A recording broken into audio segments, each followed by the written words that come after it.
Hello, everybody, and welcome to episode number 5 of the Steam Machine Podcast.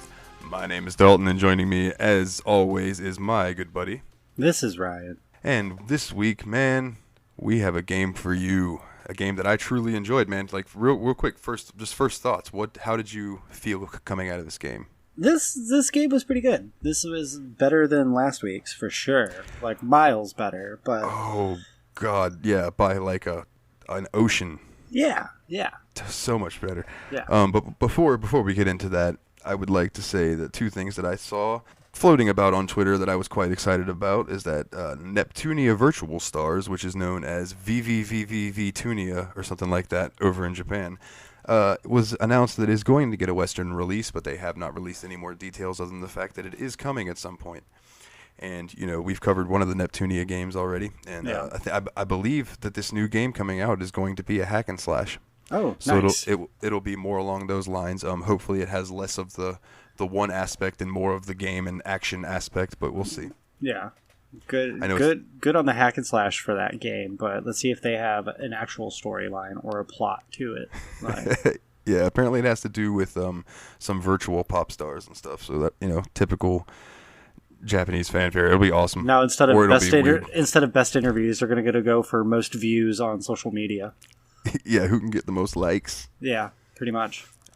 And then another thing that excited me that I saw, and it was actually a post from our buddy James from the JRPG Report that pointed this out to me, and that is Ys 9 is getting a Western release, and it is slated for 2021. No firm date yet, but I am excited because Ys 8 was incredible.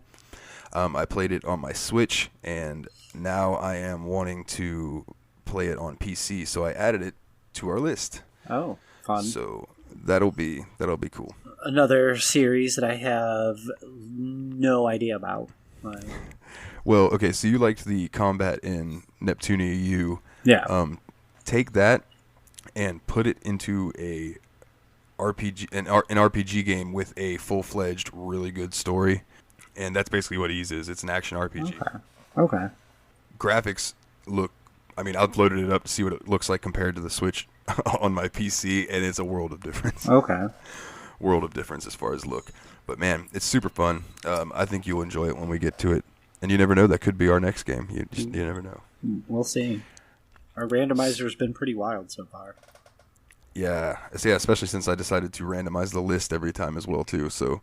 We're going completely just blind shots. Yeah, Steamy's throwing us for a loop on these games. Yeah, man. He's keeping us busy. But, you know, I'm happy. That's why we created him. Yeah. Well, today, ladies and gentlemen... Oh, actually, before we get to that, I would like to give a quick shout-out to my buddy Blue and his podcast. I believe it's called Blue Presents a Podcast. And... it is a music podcast, and he has on different artists or people who really enjoy music to talk about kind of like what music means to them, like how they got started in the music business if they are in a band. You know, if you're into rock or even like hip hop, you know, he doesn't really discriminate as far as music genres. I definitely suggest checking out Blue Presents a Podcast. And if I get that name wrong, I will correct it in the show notes because I will get with him afterwards. I think that's right. Okay, good. I think that's right.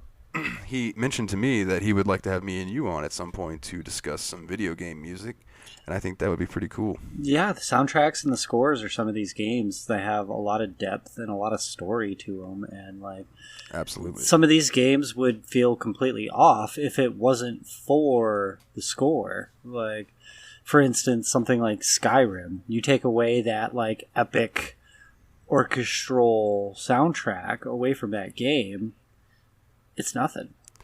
Yeah, I can totally see that. Another game that would be like that, I would say, would probably be our game today, The Outer Worlds. Like, some of the tracks in this game that we're playing during some suspenseful moments really helped amp up that. Oh, and that's another thing. Any survival horror game ever would not be scary if it didn't have music, in my opinion. Yeah, I mean, certain composers have found that a sequence of notes or in a certain chord actually spikes human levels of like anxiety, and everything, and it makes it much worse than what it would be if it was like just quiet. You know what's funny? What's funny about that is I on the last episode when I mentioned that YouTuber Horrible Reviews, he reviewed a movie that the entire movie has those frequencies playing in the background. Oh, I bet So that's it's like probably the whole movie awful. is supposed to just hurt. It's supposed to just like really disturb you and give you anxiety I bet. while you're watching it. I bet. I'm like that is fucked. There's I forget the name of this, but it's like an EDM band, and they have one song where they Aphex do. Twin. No, it's not them. Oh. But they do one whole track in those tones and those notes that induce anxiety. And I'm just like, why? No, thank you. Yeah, no, thank you. I deal with that enough daily as it is. Yeah, for sure.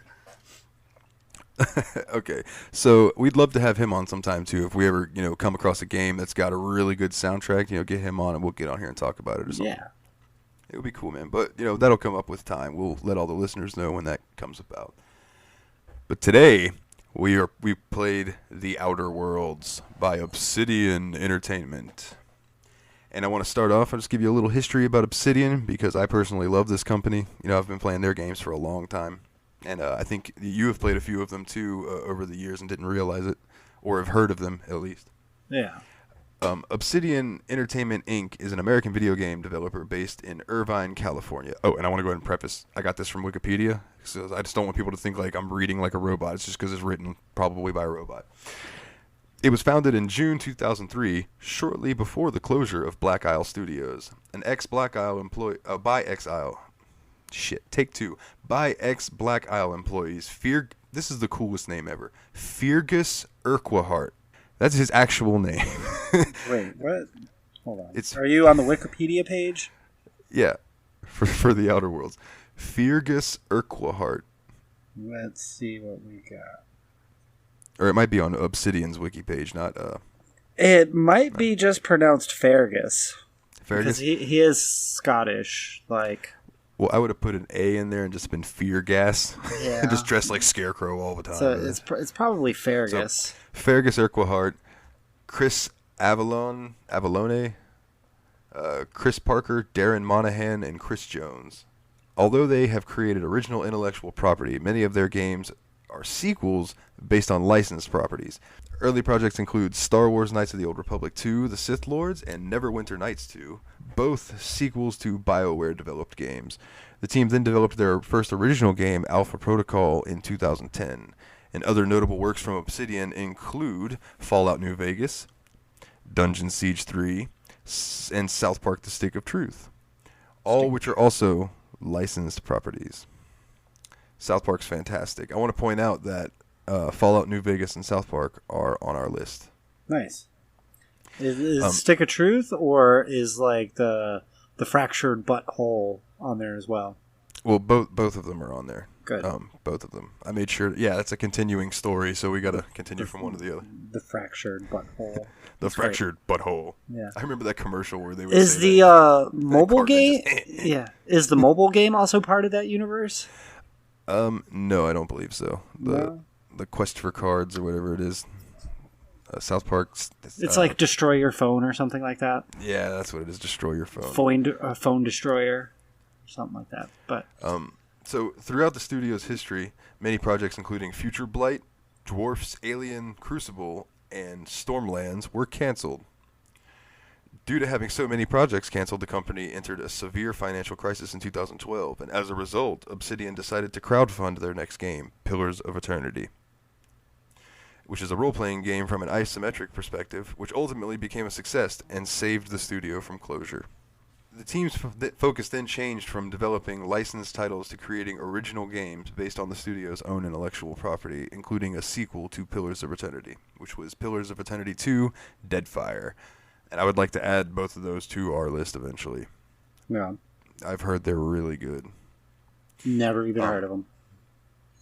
And then all the games that they've done in our list that we have are as follows: Fallout New Vegas, Tyranny, South Park The Stick of Truth, Knights of the Old Republic 2, and eventually, like I said, the Pillars of Eternity games. So we will be seeing Obsidian quite a few times in this list. cool. But in November 2018, it was announced that the studio had been acquired by Microsoft and become part of Microsoft Studios, also known as Xbox Game Studios. And their latest release is the science fiction RPG The Outer Worlds, which brings us to our game of the week. So, I gotta scroll down my notes. I actually took enough notes that I have to scroll this time. Holy shit. So, my first and foremost question for you about this game. Who was your favorite companion? Why was it Parvati? See, Parvati was cool. She was the first companion I picked up. And I only picked up one other companion. I went the entire game with Parvati and Felix. For real? Yeah, that's it. Just the two companions. That's it. Like, oh, man. I didn't really do many side quests or anything like that. I just straight storylined it for the most part. Like, straight storylined it. Well, I will say that there are... And as far as, like, the favorite of the two companions, I didn't really like either of them. There was plenty of times where I sent their ass back to the ship because they kept fucking dying on me. Like, it's like, no, I could do this quest better without you. Get the fuck out of here. Like, my next question is, did you realize that you could, like, give them skill ups? Yeah. Oh, okay. Just making sure. And did you change their armor? Did you keep their armor up to date and things? Yeah. No, they were still dying? I updated all their armor. I updated their weapons. I fucking gave them all their skill points and everything. And damn, they were just dumb. I even changed, like, them from being aggressive to defensive and, like, make them hover close to me instead of running off. And nope, they fucking died all the time. Just like I did, though. Like, I mean, if you run out into a hail of bullets, somebody's gonna die. Like, yeah, I think you had a much harder time with this game than me because I think I can count on, like, both of my hands how many times my companions died. Oh no, there's yeah, especially like the last mission. I probably died about 20 times in 20 minutes on certain parts of that last mission. Like, well, we'll get there. Yeah, first person shooters aren't really like. They used to be my thing way back in the day, but not so much me anymore. Like, so I was honestly surprised, and we'll get back to the companions in a second, but I was honestly surprised that you did not try to go the pacifist route, because you can totally play this game passive, like, yeah, and only kill when you need to. See, like, I thought about that. I thought about, like, creating a second save load and flopping back and forth between how I played it and how I started and how I would typically play, but starting this game, you just crash land on this place. You have no idea, like, who the hell you are, no idea where the hell you are, no idea what the hell you're supposed to be doing, and then the first couple of people that you run into, they're like, oh, we don't know you. So I'm like, well, fuck, I don't want to get, like, ambushed by a bunch of soldiers or ambushed by a bunch of people that don't know me because I'm some stranger. I'm gonna fucking kill you. I don't want you, like, calling in somebody to tell them, like, hey, I just ran into this person. So, like, literally, like, the first 5 people I ran into this game, dialogue, bullet to the face, dead. Like, I'm gonna take your guns, I'm going to take your armor, give me everything, no one knows I'm here. So, oh, man. Well, you unintentionally kill somebody in the beginning. It's like when Phineas unfreezes you and sends you down from the Hope, which is where you were frozen, and there are tons of other colonists frozen. You're supposed to meet Captain Hawthorne. Yeah, well, Alex Hawthorne or something like that. Yeah, and he is apparently just, like, standing right where the fuck you're supposed to land. The navigation system or the trajectory, the trajectory chart on that flight was spot on. Like, it found him, and it found him perfectly. Like, yeah, Phineas is like, I told him not to hold the beacon. It's like, yeah. Oh, God. So, right off the bat, I was like, okay, this game's going to be funny. Like, there's going to be some humor to it. And, dude, I had the option at one point. I had a dialogue option that said, I'm going to wring your scrawny neck, you sprat fuck. And, like, oh, man, it killed me. I laughed so hard. Yeah. But, so, real quick, back to the companions. There were 6 in total that you come across as you go along. The first one you meet being Parvati. Yeah. And she's, like, the mechanic chick. and she's very sweet. What would you call her accent? She's definitely got a North accent, like a. The accents were very generic and not really discernible from actual accents, but it was something like. Yeah, it was like northeast somewhere up in there, like not necessarily a specific area. Yeah, but she had that. She didn't have Southern twang to it. Let me just put it that way. No, there was nothing like that. So no. And then after her, you come upon Vicar Max. The Vicar. Now, dude, you missed the fuck out by skipping I probably did. But like my dialogue, my playthrough, it's like, yeah, I'm the Vicar here. This is a pretty religious place. I need you to find this heretic book, and I'm just like, a book? No thanks. See you later. Like, so I went and got the book for him, right? I went and picked it up and killed the enemies and all of that. I bring it back to him, and he gets it, and he goes, "What the fuck is this? It's in French? I can't read fucking French. What the fuck am I supposed to do with this?" And I was like, "Ooh, oh man, God got pissed real quick." Yeah. And so he tells you that he knows somebody who would be able to translate it. So once you make your way to, I believe it was Monarch, near Cascadia. Oh, fucking Monarch. Yeah, we'll get there. But like, so when you go in there, he takes you up to this dude who's supposed to be the translator. He's not a translator. It was actually a guy he met in prison who told him about this book. And the guy's like, "Oh, I'm sorry. You were annoying me with your righteousness, so I figured it would be a funny joke to do it." And he's like, "But spare me, and I'll tell you somebody who could probably help you. It's a hermit where I heard the book came from. It's a hermit up in, and I think it was on Scylla." So I mean, obviously, me and Vicar Max killed that motherfucker. Yeah. After he gave us the information that we needed, and he was like, and then Vicar Max like pulls me aside and he's like, "I apologize for what happened back there. Sometimes I just need to, it felt good to sate my primal appetite for violence," or something like that. Like, I was like, "Yeah, you're welcome, dude. No worries." No worries, bro. God damn. So yeah, his story is sounds just like wild. my playthrough. You end up going to the hermit's house, and she makes you. I had Felix with us, so it was me, Vicar Max, and Felix go into this room. We all inhale these hallucinogens, start tripping balls. We see Vicar Max's dead mother, who's talking to him and telling him that like he's leading his life all wrong. That's why. And then he hallucinates his own self, but he's hallucinating the self that he sees himself as, not his true self. And dude, it was wild. That sounds wild. And I completely missed that whole spiderweb side arc. Yeah. Like, and that's one of the things I like about these kinds of games is like you have the choice. Like, yeah. You have choices. You can weave your own path through the way you want to do it. Oh, I had choices. I only took one route. Like, this is going to be done my way, and it's going to be done brutal. Like, so the next companion that you came upon was Ellie, I believe, and I think you missed her too, right? I don't even recognize that name. I don't even think I ran into Ellie. She was in the med bay. You go in there, and she's trying to get to somebody. The med bay on Groundbreaker. On Groundbreaker, yes. Oh, sorry. I only ran into. Was she the doctor that you talked to for like a side quest?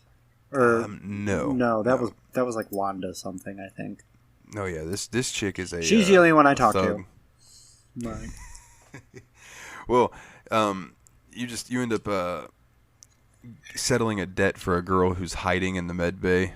Oh, and then once you do that, Ellie, which is the girl who was trying to get in there to get the money, Ellie will join up with you, and then you end up the quest for her doesn't open up until you go to Byzantium, and her parents live in Byzantium. So you didn't see any of his quest. Okay, so you take her to her parents' house.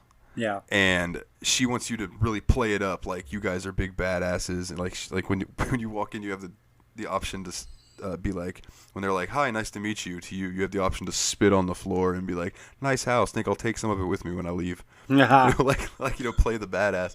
That is totally my character. Totally my character was the straight up badass.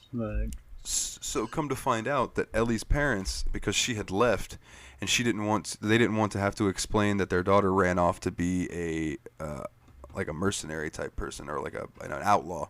Mm. They said that she bought some like 12-inch heels and tripped and broke her neck. And Ooh. then they've been like, their house is super nice and everything. And she's like, wait a minute, where'd you get all this money? They've been collecting her life insurance. Oh shit. So then that pisses her off, and you guys leave. You kill her. Well, so I killed her parents, and then she left my group. So I reloaded and didn't kill her parents until later. But I'll get to that. So I basically took her back to Monarch, to Cascadia, where you go up into the little town in the cave. You know what I'm talking about? Like the town that was in the cave area. Nope. All right. Well, one of the side. See, I really didn't do too much on this game. Like, I stayed straight storyline, very few side quests. Like, all right. Well, you go in there and you switch around the broker. The chick's like, well, you can't. The only person that can switch the life insurance beneficiary is the person whose life insurance policy it is, and she's dead. So I looked at the chick and said, I'll give you 3,000 bits or whatever. So I'll give you 3,000 bits to change it. And she's like, all right, what name do I need to put down? oh yeah. So we ended up switching over. That was her companion quest, which was pretty cool. But I liked the bribing part of this game. That came in handy for some parts. Yeah, you get caught stealing. You just be like, you saw nothing. There was that. The one time it failed me, and God, I was pissed about this. It was in Byzantium, and had to go into the restricted section. And, of course, the guard stops me, and it's like, this is the restricted section. Only authorized people are supposed to be back here. If you're not authorized, they're going to kill you on sight. So I was like, all right, I'll try this bribery thing. Well, I'll give you 2,771 bits to just pretend this never happened. Bitch took my money, and then as soon as I turned around, I got shot by like 12 people. Like, oh man! Took my money and then killed like 10 seconds after. Was that the place where you had to go talk to that crazy actor dude who was like locked in that house? No. No. Okay, you might have not had to do that because I know you took a different path than I did at one point. But then the other companions weren't really. I don't know. They were all right. Like, you get the SAM unit that's in your ship. Like, you could have taken that out as a companion. And then you get Nyoka, which is the chick with the crazy pink hair who helps you out, and she's a drunk. Yeah. Oh, you run into her at what? On Monarch, right? I believe in Monarch, yeah. Yeah. Yeah, no, she was the one who wanted to escort me to that one place, and I was like, I don't have time for you. Just tell me where I need to go. Like, okay, yeah, see, if you would have let her escort you, she'd have become one of your companions. Oh, yeah. See, didn't have time for that. Like, her side story was kind of cool. I ended up having to kill a Manta Queen at the end of it. Yeah. Which, by the way, did you run into a Mega Manta Queen? Because yes. I ran into a Mega Manta Queen and was like, holy yes, I did. Shit. The Mega Manta Queen, and that was a respawn moment for me. That was like, oh, it's a Mega Manta Queen, and I'm dead. Reload last save point. Like, that does not surprise me. It was a hard fight. If you haven't caught on yet, I died a lot in this game. Like, I didn't die much, but that Manta Queen did kill me once. Yeah, no, I died like all the time. I probably didn't play this game to the capabilities that you were supposed to use it, like the time slowing mechanism, like the TDD or whatever. Love it. I never used it. Love it. I never touched it. Like, I just made my life so easy. I just went in guns blazing, bringing the heavy hammer of my justice down. Oh, it'll be interesting to see you play Fallout then. I wonder if you will use the VAT system. Probably not. Probably not. Like, we'll see. I will tell you that the most of the times that I died were just poor judgment of, yeah, I could survive that if I jump off this. Oh, so yours were more like environmental deaths instead of like... Yeah. I completely underestimated this group of enemies. I can climb up that without falling off. Yeah, sure, let's do it. Yeah, no, it doesn't work. The other companion that you get is Felix, and he joins as you're leaving the Groundbreaker, which Groundbreaker is like a ship in space that's almost just like a... It's a space station. Is it? Yeah. Okay. Yeah, it's a space station. It's a pretty cool little place. I really like the aesthetic of this game. Yeah, I didn't spend too much time on the Groundbreaker, just enough to go in there, talk to Gladys, have her try to charge me 10,000 bits after doing like 2 side quests for her. So I just shot her in the face. Like, I killed her and everyone in her room, took her shit, and left. When the Sublight place, you know, Sublight. Yeah, if you didn't spend much time in there, you probably didn't go in there. So there was a Sublight contractor place. They like deal with scrapping and salvage and stuff like that, sending me on these missions that had nothing to do with scrapping or salvage. So obviously it was a covert or a cover, like a front business. And I ended up finding a space station that had been abandoned and was full of this gas that they were researching, and these scientists like in stasis and all kinds of crazy stuff. And it turns out I get to the very end of it, and it's like an alien conspiracy, and they send you to this lab, and you find this doctor at the very bottom, and talking to you're sent there to kill her. Like, the lady from Sublight's like, I want you to find this bitch and put a bullet through her head. Yeah, fun. And I'm like, all right. So I showed up, but being the way that I was playing, I wanted to hear both sides. So I listened to the doctor, and the doctor's like, I think they misread what we've been doing, because we're only trying to figure out how to grow food that is sustainable for us to survive on, because if you haven't noticed, everybody's fucking starving. Yeah. So I told her, I'll let you live under one condition: if you go and work with Phineas Wells. And like, without missing a beat, she's like, deal. And the guard next to her is like, doctor, what the fuck? And the guard's like, wait a minute. He goes, hold on. He goes, you guys, everything that was just said in this room was way beyond our security clearance. Hell, it's beyond my security clearance. Give me one good reason that I should let you go. And my response was like, because I'm about to save the fucking world. And he was like, all right, good enough. or you could just be like, I'm gonna kill you. Yeah. You know, that was like the exact opposite of my playthrough, where you were like trying to listen to both sides of the story. Like, the very moment that the board wants you to work for them.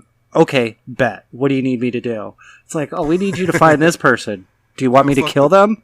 Fuck the board. Yeah, it's like you need to find this person for us. Track down this person. It's like, do you want me to kill them? It's up to you. Okay, I'm gonna kill them. Like, I'm gonna kill them. So to wrap it up, when I left the doctor's lab and I went back to Sublight in Groundbreaker, I go up to the office and everything, and I walk in, and the lady's like, "Did you kill the bitch?" And I'm like, "No, actually, I just no." I think you misunderstood like what they were doing over there. And the lady's just like, "That's disappointing. A contractor that grew a fucking heart. Well." She's like, here's your severance pay. Don't ever come back here again. Oh, she would have loved me. So I channeled my inner you. I saved the game. I went into tactical time dilation, and I blew the head off of her and her 4 guards before anyone moved. Which was the cool thing about tactical time dilation. Your companions wouldn't even be able to draw their guns before I had everyone dead in the room. Yeah. See, and if I would have known you could have used that feature like that, I probably would have used it more. But it's just, I messed around with it early in the game and didn't really get the gist of it. So I was just like, fuck it, guns blazing the whole time. Right.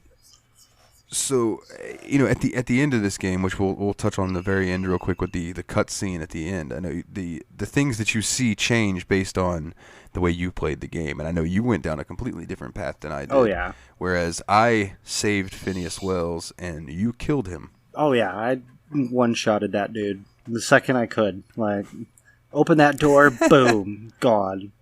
I don't even think his body like stayed intact. I think I hit him and he exploded into bits. Like, poor Phineas, man. He was just trying to help people.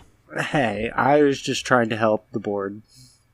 You know, they offered me riches and fame and everything in Byzantium. Fucking taking it. I'm a true mercenary. The highest dollar. I hated Byzantium. I loved Byzantium. I loved Byzantium. That was probably my favorite world in this whole game. Like, it looked the coolest, but everyone there was assholes. Not to me. They all loved me. The movie director guy that I ran into when I first got there loved me. Paid me lots of money to shoot a bunch of people in a movie audition. I walked into some random store and this lady's like, "You got shit going on. Do you want to be a model?" I was like, "Fuck yeah, I'll be a model." And I ran into like another person. It's like, "You look awesome. Why don't you come and do this for me? We'll pay you good money." Okay, I will sign up for this shit too. I didn't actually do any of their side quests, but they paid me. Like, I just didn't like it, man. But in my final little, video at the end, it's telling me. Oh, spoilers, by the way.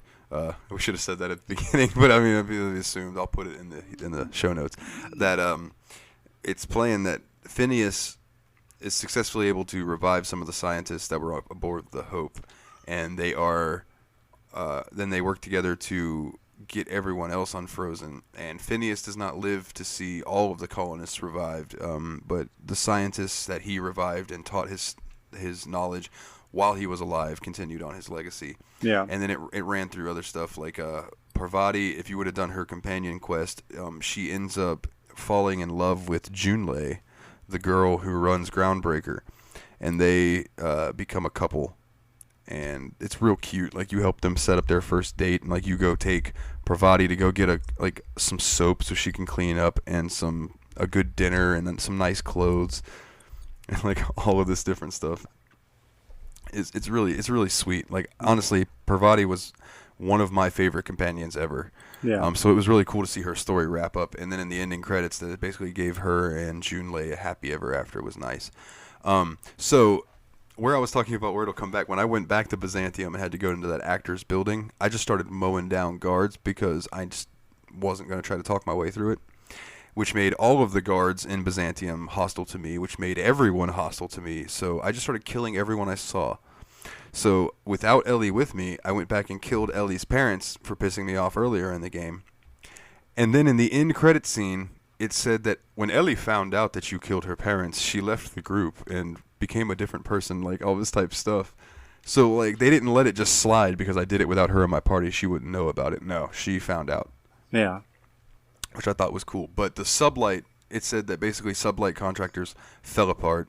They're not a thing anymore because of me killing the head of it, and there's nobody to run it. And I was like, hey, fuck them. Yeah. So you actually lost a companion based on your actions? Yes. Okay. I thought I was going to lose Parvati at one point, but I just intimidated her into staying my companion. When you killed one homeboy in the salt tunic place? No, it's not that. It's I had to go back. When I joined the board and really chose to follow the board storyline, this is where we diverged. One of the missions was I had to go back to Edgewater and kill everyone. Literally everyone in the town of Edgewater. Yeah. That was fun. It was really fun. I had to go back to the geothermal plant and change the code on the automechanicals to view humans as the enemies. So the automechanicals went into Edgewater, killed everyone, and then I had to go in and eliminate all the automechanicals. I had to literally leave Edgewater completely empty. Like, oh man. But it didn't take long to have the automechanicals kill everyone. I sat around that computer in the geothermal plant for about 5 minutes, just diddling around. And then I switched the code back. I switched the code back to automechanicals target automechanicals. So when I showed up into the town, they were literally fighting each other. So I just sat back and watched them kill each other. And then I spent the next half hour pillaging the entire town. Like, I went into every available building, every available house, raided every resource that I possibly could. I love it. I love it. Yeah. So I got to know, well, I guess you probably didn't, really. Did you do any of the faction quests on Monarch? No, I don't think so. Okay, so there were 3. There were the MSI. The MSI, yeah. And the Iconoclast. Yeah. Okay. The Iconoclast. I helped the MSI. So Yeah, the MSI was like, fuck the iconoclasts. We're going to end them.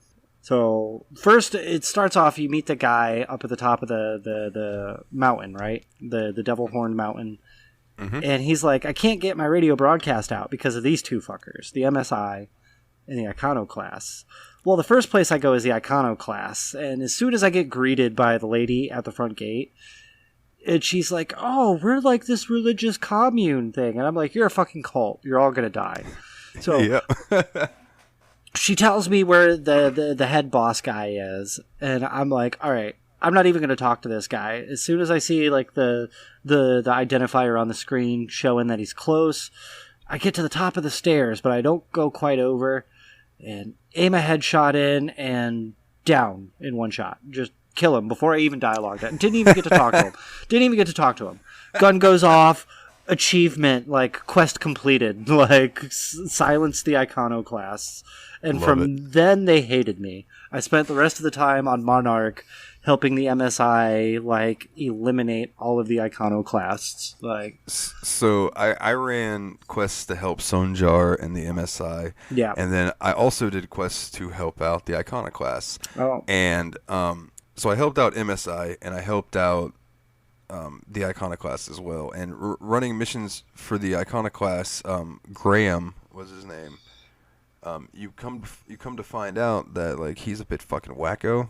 Yeah. Obviously, you know, he's running the cult, and his right-hand man, well, actually I should say right-hand woman, is Zora. Zora, yeah. She's got a level head on her shoulders. She died too. Well, damn it, man. I cleared out entire buildings. I cleared out entire towns. I was the rider on the white horse. Like, I am the pale horse named Death. Yeah, that was me. Well, so you do some quests for him, and you start realizing, Zora starts to realize that Graham is only in this to spread his message. He's really just kind of using people and not caring if they die. He just wants to get his message of whatever the fuck out there, right? So you go to a meeting where you're supposed to, you go in there, and really you're going to kill Graham, and Zora stops you. And she's like, I don't think, or you have a choice to kill Graham or to help Graham. And she comes up and she's like, I don't think Graham can handle this, you know, what you're going on through and everything. And she sends you to find this information. So you go and find this data cartridge that's got stuff on it proving that Graham was behind the massacre that had happened in Amber Heights, which is where they were staying, where they were located at, which was why there was a town there now.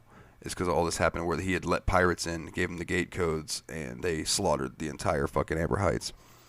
So Zora finds this out and says that she wants to take over. So you guys go up and confront Graham. Yeah. And it comes down to it that he's like, no, basically, you're going to have to kill me, motherfucker.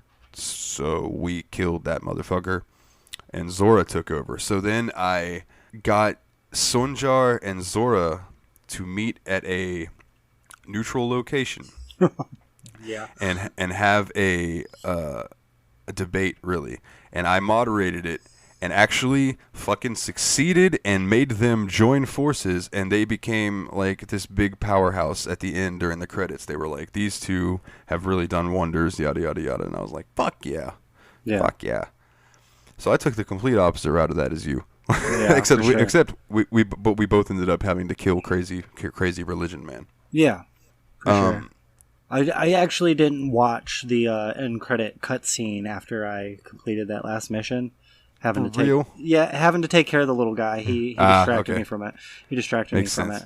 But I just looked it up, and apparently just all the smaller colonies die or whatever.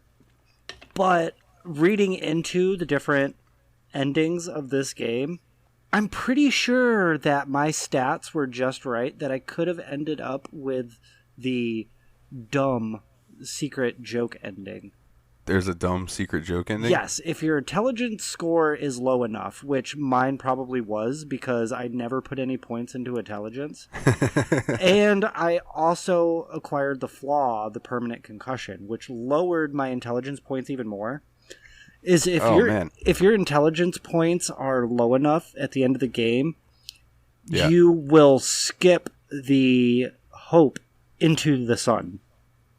Like, so you just crash the ship into the sun and end everything. Like, that's fucking tremendous. Since I missed it, didn't get to watch it, taking care of the little guy, like, and knowing that my stats were that low, I might have hit that secret ending and didn't even realize it. And it would have been a fitting end to my character, just gone out in a blaze of glory. Like, yeah, totally. We're gonna do this. We're gonna take out the sun, fly this ship head on into it. Like, when you flew to, did you have to go to the labyrinth? Yeah. Yeah. Okay. So when you landed there, did they give you shit? Did you have to talk to the people trying not to let you on? I talked to, since I had gone the route of the board, they were like, we were told you're on your way. Are you here to help us? It's like, yeah, I'm here to help you. Like, why else would I be here? They're like, okay, well, we're pinned down here. It's like, well, fucking fight your way out and meet me up here. But we can't do that. Fucking use intimidate. And it's like, if you don't fight your way up here, I will find you and kill you myself. And he's like, actually, you know what? I believe you. So we'll beat you by your ship. And sure as shit, they were there waiting for me. They were waiting for me. Like, that's awesome. I used intimidate a lot through this game. Like, yeah, I used perception a lot. See, I persuasion, not so much. Oh, that's what I meant, persuasion. Yeah, the persuasion I didn't really use that much. The lying I used quite a bit, but the intimidate was like my go-to. Like, I was just a bad bitch, and nobody fucked with me. Like, I don't know if you noticed this, but you made a girl. That's right. I forgot you played through as a woman. I did. That's right. I did. Like, I don't know if you noticed this through your playthrough, because you did a lot of the side quests and you took a lot of the sides. Like, you listened to both sides of the story or whatever.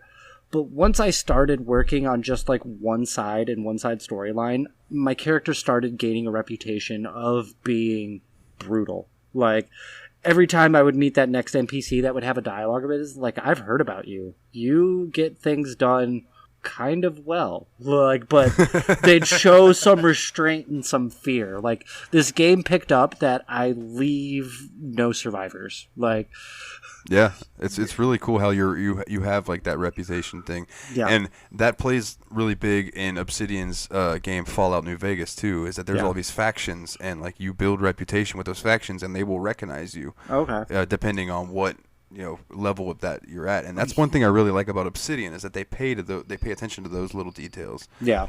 Because to me, that's immersion, and I'm all about immersion. You know? Yeah, if I'm assuming New Vegas is on our list, right? Yes, it is. Okay. Whenever that comes up or whatever, and it does follow your reputation, I'm assuming mine's going to be just similar to this playthrough of the Outer Worlds. Like, and I think that's cool that they follow how you play the game. Like, yeah, because it leaves it open to you could replay that game and see a completely different, almost a completely different game, and it's the same game, but you're just playing it differently. Yeah. Yeah. It's like every time I played Fable, like, or any of the Fable series, like, where your actions lead to a different branch of gameplay. Hey, that could be added to the list. There is Fable PC releases for those games. Are there? Interesting. At least the first one. At least the first one. I know they are planning. I think I saw rumors that they are going to be announcing a Fable 4 for the new Xbox console. Well, maybe you'll finally be able to plant that acorn and grow it into a tree like they promised in Fable 1. Maybe.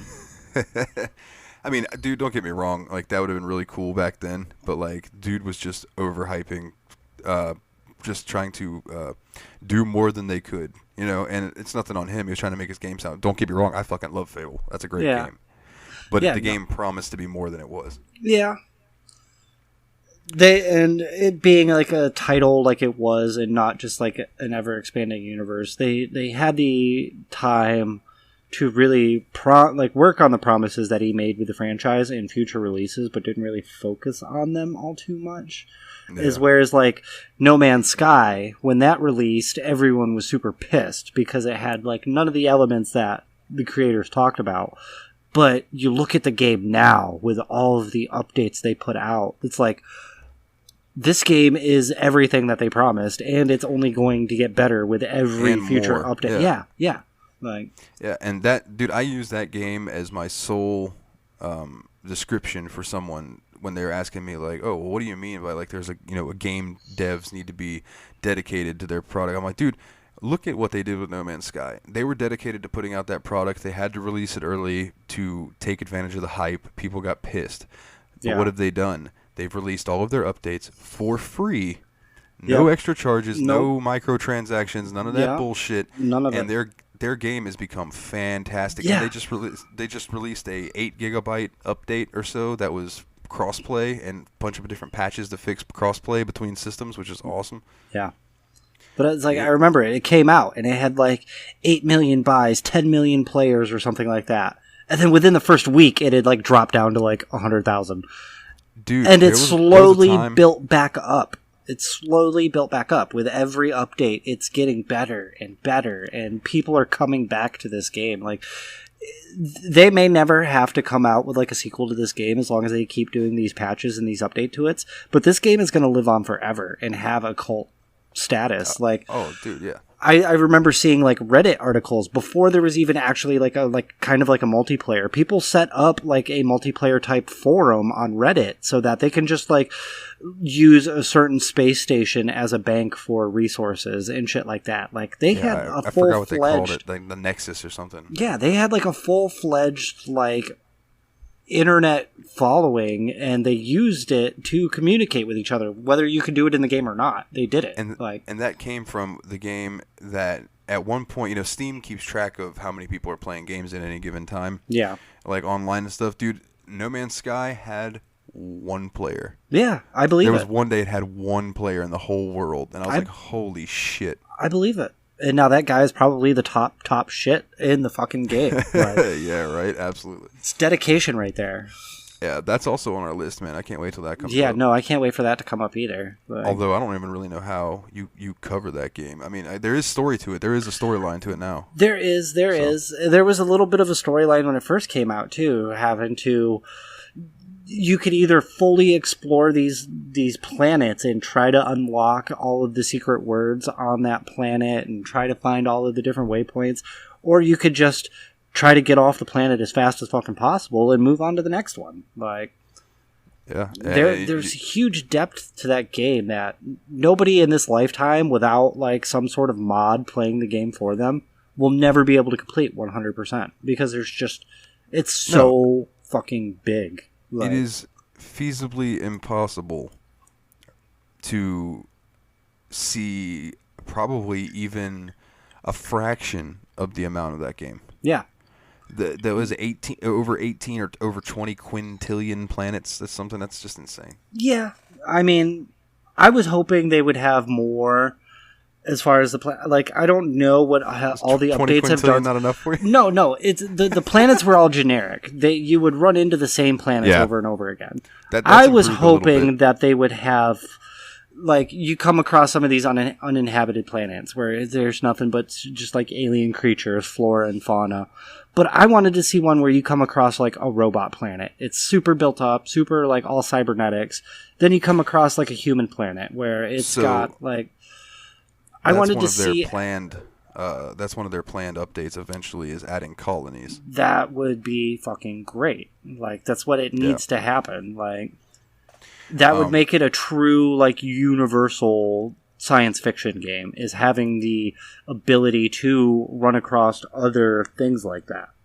Now I do know that there is a mod for PC, and I don't know if it's up to date anymore. But I used to use it. That legit did some sort of math behind the scenes and made it to where every planet you landed on would look different.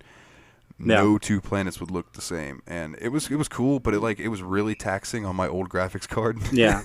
But I haven't tried it with this new graphics card yet. Yeah. But real quick, back to Outer Worlds. Yeah, back to Outer Worlds. We got sidetracked. It happens. When I landed on Labyrinth, and instead of them being like, "Hey, you're here to help us, right?" They're just like, "Hey, you're not supposed to be here.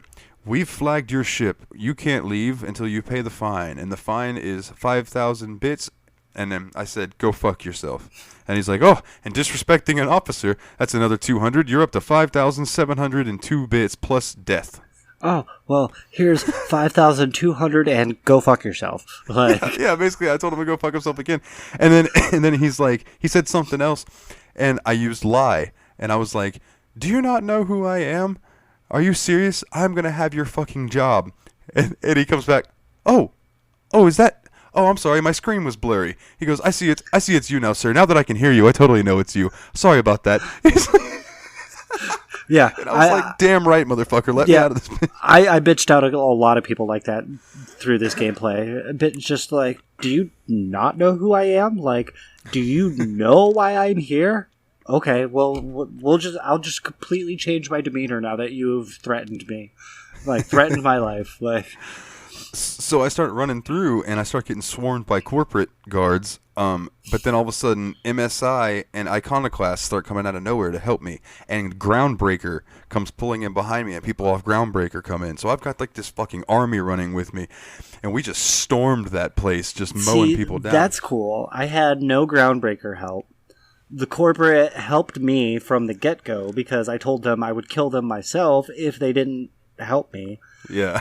We ran, like, the first people that we ran into were rioting prisoners, took them out easily, and then, like, third or fourth deck in, as you're climbing through the pit, run into the Iconoclasts, and they're fucking pissed at me because I slaughtered their people like they were fucking livestock. Mow through them. The corporate stuck with me all the way until we ran into pretty much the robot warden. Oh, yeah, you had some trouble with that, and I'll let you tell your story first before I get to how I did it. Yeah, that motherfucker. Get up there, Dr. Wells comes across the screen, and he's like, you dumb bitch. I told you to skip the Hope to Terra 2, and you skipped it to fucking Tartarus. And I was like, go fuck yourself, buddy. Like, you're crazy. I'm just doing the job of whoever's going to pay me more. And he's like, well, fuck you. I've programmed the robot warden to kill you if you even try to come after me or save the adjunct admiral or whatever she was. Yeah. And I was like, bet. This is going down. This robot warden was a fucking asshole. Not only was it like a giant mech, it was carrying one of those mechanized riot shields. And every time you get the health down a certain amount, 8 combat drones would come out at the same fucking time. Jesus Christ. Not only did I have to deal with this giant asshole mech with a riot shield, I had 8 combat drones all fucking going at me at the same time. And of course my two companions go down like fucking wrestling referees touched by the breeze. Like they go down within like the first minute, and then they would stay down because you can't get a break from the combat. They won't respawn their health unless you get a break from the combat. So, which is a pain. Over and over and over, probably a good 20 restarts on this scenario because these fucking drones and this mech are just... They're awful. They were awful. It took me so many... I rage quit a couple times, had to walk away from the laptop. Like, this isn't happening. And I was like, I probably didn't do enough side quests. I probably am not a high enough level. Like... But I finally did it. I figured it out. And I was like, fuck you, saving the game immediately. And then I thought, like, okay, that was tough. That can't be the final boss of this game. Sure as shit was. Like, yeah. I go through the door, walk up the stairs, there's Phineas Wells. As soon as the door opens, he pulls his gun and fucking boom, headshot. Dude explodes into a million pieces. End of game. Like, that is my one complaint about this game, is that it kind of just ends. Yeah. You know what I mean? It kind of just ends. But the way I did it was I come walking into that room and the leader of the board pops up and she's like, well, my robot warden here is going to fuck you up and it's going to kill you, and then we're going to kill Phineas Wells. And I was like, no, the fuck you ain't. So she's like, well, if you can get through the robot warden, good luck, we'll talk. Yeah. So I'm standing in that room and I'm looking at the screen. I turn to my right and there's a door. So I go over and I lockpick my way through the door. I go through the door. That's the door I probably couldn't hack. Like, there's a terminal in there. So I go over to the terminal and I click the terminal. It says 80 hack or something to I should have disable. I should have kept my hack up. Like I rechanged my stat points before going into that final mission. And I Oh, lowered brutal. I only put my hack at like 50 or 60. I didn't think I would need it. If I would have Oh, kept man, it up, I would have hit that computer. I would have fucking hit it, and it would have been over. So two of the skills that I randomly had at 100 were hack and science, and it just so happened that on that computer it was a hack 80, a hack 100, and then a science 100, and I passed all three of them, and that robot just dropped dead. Yeah, Didn't even have to fight him. I wouldn't have been able to do that. Doing some reading about this game, where you had to hack the computer to shut him down, and I died a million times trying to take the fucker down. Yeah. There was a third option that you could have manipulated through dialogue to get. Please tell me you get to jump on the robot's back and ride him valiantly into the final battle. No, absolutely not. Before you even get that far, while you're talking to Dr. Wells over the screen, if you had chose to go with the board, Yeah. you can talk Dr. Wells into killing himself and ending the whole thing there. Oh, that's fucking morbid. That's awesome, though. Yeah, but you could use, like, if your persuasion was, like, at a 90, or your intimidate was at, like, a 90, which mine were set for that. Mine, like, I did a little bit of reading, no spoilers or anything, but I just did a little reading about that last mission. And they're like, set up your persuasion skills, set up your intimidate skills, like, put them at a 90 or higher. And that's what I did. And, like, if you go about the dialogue right with Dr. Wells during that dialogue scene, you can actually tell him, like, hey, this is a lost cause, buddy. It's like, you're going to die one way or another. Either you can do it yourself, or I can do it for you. And if you do the dialogue right, he will do it himself, and it just, like, ends there. Like, the robot warden's never activated. You can run right by him, go unlock the admiral or whatever she is, and rescue her, and end of game. Like, see, the end of my game, dude. After I had taken down that robot warden and everything, I just ran in there. And I opened that door, and there sat that lady and her 4 guards, and it was like being in Sublight all over again. I just hit tactical time dilation, and all of their heads were gone. Damn. Because I had my shotgun, by the end of this game, my shotgun was doing, like, I think 1,300 damage. see, that's a ridiculous amount. You did a lot of tinkering and a lot of modifying and shit. I think my strongest weapon at the end of the game only did, like, 256 points of damage. Well, okay, so my strongest weapon was a fucking pistol that I had that was burst shot. It would go like drah, drah. Yeah. But it had corrosive ammunition. I don't know what the fuck was up with this pistol, but I had tinkered it to be up to the level that I was at or whatever, and it was doing 2,400 damage. Damn. It was like 2,400 DPS. I was like, that is insane. Yeah. I think I had like a level 30 plasma rifle, and that was my go-to, and it did like 240, 250 points of damage, but that's a fucking BB gun compared to the guns you were putting together. Like, yeah, man, I did a lot of modifying and tinkering, just fucking around with different things just to check it out, and that's where I failed, where you did all the side quests and you did everything. You probably loaded up on bits and equipment and everything. Yes, sir. Me just doing storyline, that shit was so few and far between that I was like, fuck it. I'm just throwing on whatever I have. Like, I'm not going to lie to you. I think in total I spent like 67 million bits. Yeah, some ridiculous amount. I probably didn't even earn 100,000 bits in my entire playthrough. Like, I earned like nothing. Everything that I earned in that game, I stole off the corpses of my enemies. Like, so one thing I did do was pop back in to a save that I had made like a few hours back earlier today, and just played a couple more missions. But I cheated and gave myself max money. So whenever I would find new gear, I would tinker it to the full amount. yeah. Like all the way up, and the guns I would tinker all the way up. So when I got towards the end, I didn't finish the game again, but like once I got towards the end, dude, I had spent 300 million bits. That's how much I had tinkered up and stuff. So like really, you would have to work hard at this game to really upgrade all of your stuff. Yeah.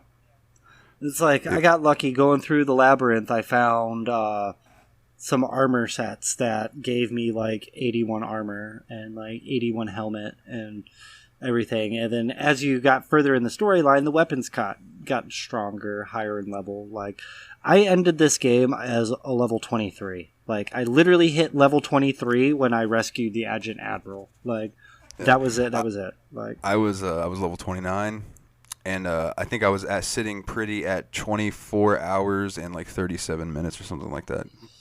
Play time. Oh man, I think I was at like 16 hours. 16. Yeah. Goddamn, blaze through it, man. No fucking spider web side quests. Like story. Like I knew this was going to be like one of those like Skyrim type games. It's like where if you get caught up in the side missions, you're going to be there forever. So I was just like, fuck it. We need to get this game done for the episode. I'm not going to spend more than this amount of time on it. Let me get this done. This is a game that I'm definitely going to keep like on my hard drive and jump into on some days where I just need something to do, and probably replay it with a different mindset and actually do the spider web side quests and all that. Yeah, last night I was playing it and it was like 4 or 5 this morning, and I was like, all right, I'm done with the side quests. So once I had gotten to Byzantium, I pretty much stopped doing the side quests. I wrapped up my companion quests. I finished off my faction quests, and I told that lady, "Oh yeah, I'll be your model," and then never went and saw her again. I mean, that's what I did too. But like, where you did all the side quests for every other world before Byzantium was like the only place I did side quests for.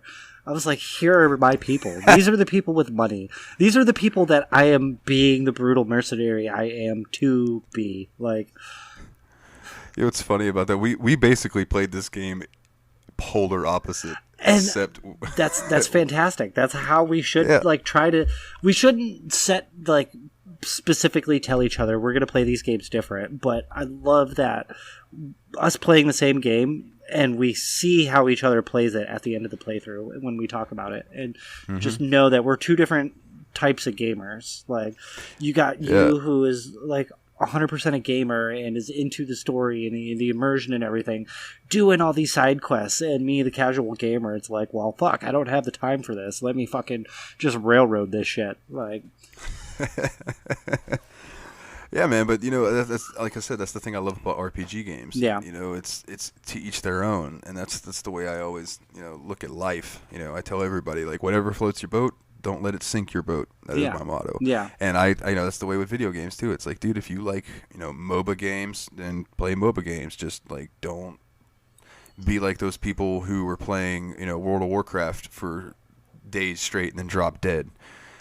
It comes with the balance. But being able to go into a game and kind of weave your own story within the story is something that I really hold highly when it comes to games. So like if I was gonna give this 1 out of 10 starships, I would give it a solid 8.5.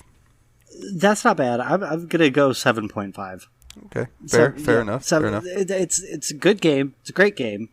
Just I didn't put enough time into it for like a higher score. It didn't like capture me enough to get me to do all the side quests. Like, yeah, and I would think that my extra point probably came from doing the companion quests and getting more involved with them. Getting more detail on the storyline and like the story of the game itself probably bumped up your score as compared to mine. Like you're saying with the RPGs and certain style of games where you can interweave your play style into the game itself. It's like I try to do that on any game I play. Even if I like pick up NHL 20 and do a create a character mode, if I pick the enforcer position for my create a character, that's all I'm being. And I'm going out every game swinging. Yes. Going out every game swinging, trying to pick up as many hits and as many fights as I can. Like, dude, yes, countless hours me and you spent when I was up there just seeing how many hits we could get per game. It was fantastic. But that's one of the things that I love about video games the most. It doesn't matter how the storyline plays or how the gameplay it goes. It's all based on who has the controller. Like, you literally control the aspect of the game. Like, yes, sir. Yes, sir, man. And it's like a book that you can play, or like a movie that that you interact with, but it's a lot longer than just 2 hours. Yeah, it's quite nice. Well, man, you got anything else about the Outer Worlds? Other than thank God it was better than Corpse Party? Oh yeah, no. So glad that we didn't have 2 stinkers in a row. God. Yes. Well, man, if you don't have anything else, then let's see if we can wake old Steamy up. Yeah, let's get old Steamy going. Hey, Steamy. Hey, buddy. You know it's that time of the week. We got to bug you for a number. What you got for us? Yeah, give us that game, Steamy.